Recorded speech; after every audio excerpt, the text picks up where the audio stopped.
Hello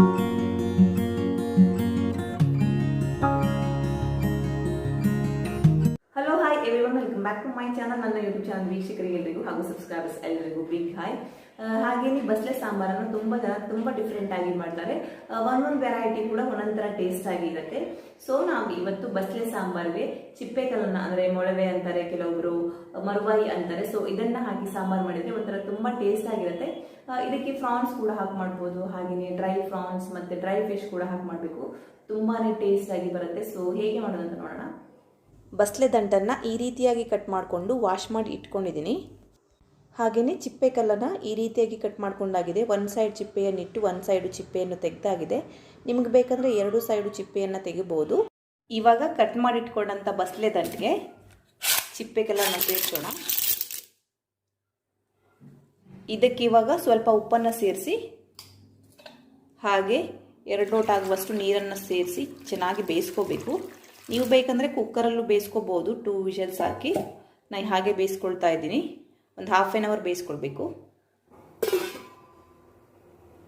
ಮಸಾಲೆ ಮಾಡ್ಕೊಳ್ಳೋಕ್ಕೆ 8-9 ಆಗುವಷ್ಟು ಒಣಮೆಣಸು, 2 ಸ್ಪೂನ್ ಆಗುವಷ್ಟು ಕೊತ್ತಂಬರಿ ಕಾಳು,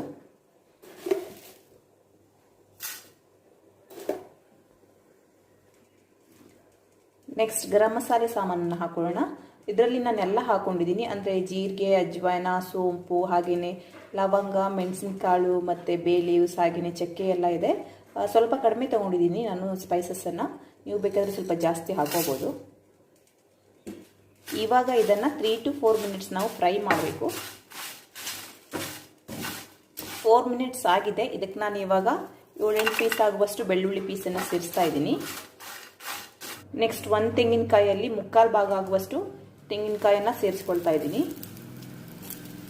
ನೆಕ್ಸ್ಟ್ ಸ್ವಲ್ಪ ಕೊತ್ತಂಬರಿ ಸೊಪ್ಪು. ಇದನ್ನು ಇವಾಗ 1 ಅಥವಾ 2 ಮಿನಿಟ್ಸ್ ಫ್ರೈ ಮಾಡಿದರೆ ಸಾಕು.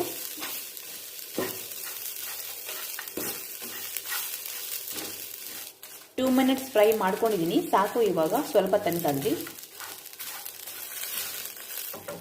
ನಾನು ಈರುಳ್ಳಿಯನ್ನು ಈ ರೀತಿಯಾಗಿ ಸುಟ್ಕೊಂಡು ಹಾಕ್ತಾ ಇದ್ದೀನಿ.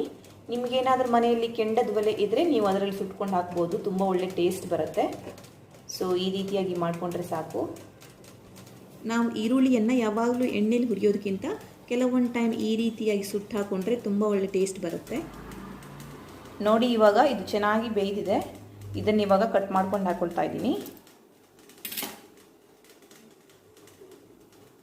ನೋಡಿ, ಇವಾಗ ಕಟ್ ಮಾಡ್ಕೊಂಡು ಹಾಕ್ಕೊಂಡಿದ್ದೀನಿ. ಸ್ವಲ್ಪ ಹುಣಸೆ ಹಣ್ಣನ್ನು ಹಾಕೋಣ. ಒಂದಿಷ್ಟು ಹಾಕಿದರೆ ಸಾಕು, ಜಾಸ್ತಿ ಬೇಡ. ಟೊಮೆಟೊ ಹಾಕ್ಕೊಳ್ಬೇಕು.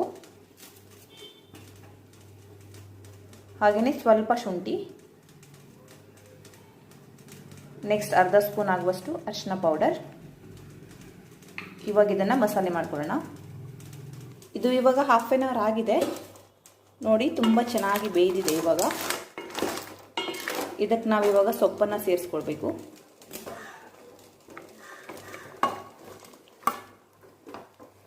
ಹಾಗೆಯೇ 2 ಟೊಮೆಟೊ ಕಟ್ ಮಾಡಿ ಇಟ್ಕೊಂಡಿದ್ದೀನಿ, ಅದನ್ನು ಸಹ ಹಾಕ್ಕೊಳ್ತಾ ಇದ್ದೀನಿ. ಬಸಳೆ ಸೊಪ್ಪನ್ನು ಯಾವಾಗಲೂ ಲಾಸ್ಟಲ್ಲಿ ಹಾಕಬೇಕು, ಯಾಕಂದರೆ ಫಸ್ಟ್ ಹಾಕಿ ಅದರ ಜೊತೆ ಬೇಯಿಸಿದ್ರೆ ವಿಟಮಿನ್ ಎಲ್ಲ ಹೋಗಿಬಿಡುತ್ತೆ. ಹಾಗೆಯೇ ಇದು ಬೇಗ ಬೇಯುತ್ತೆ. ಇವಾಗ ಒಂದು 5 ಮಿನಿಟ್ಸ್ ಬೇಯಿಸ್ಕೊಂಡ್ರೆ ಸಾಕು. ನೋಡಿ, ಇವಾಗ ಮಸಾಲೆ ರೆಡಿ ಆಗಿದೆ. ಇದು ನೋಡಿ ಕರೆಕ್ಟಾಗಿ ಬೇಯ್ದಿದೆ. ಸೊಪ್ಪು ಕೂಡ ಇವಾಗ ಬೇಯ್ದಿದೆ, ನೀರೆಲ್ಲ ಬಿಟ್ಕೊಂಡಿದೆ. ಇದಕ್ಕೆ ನಾವು ಇವಾಗ ಮಸಾಲೆಯನ್ನು ಸೇರಿಸೋಣ. ಚೆನ್ನಾಗಿ ಒಂದ್ಸಲ ಮಿಕ್ಸ್ ಮಾಡಬೇಕೀಗ.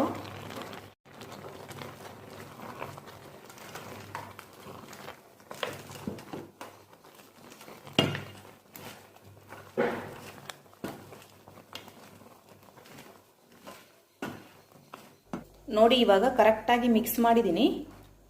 ಇದಕ್ಕೆ ಇವಾಗ ರುಚಿಗೆ ತಕ್ಕಷ್ಟು ಉಪ್ಪನ್ನು ಸೇರಿಸ್ಕೊಳ್ಳೋಣ.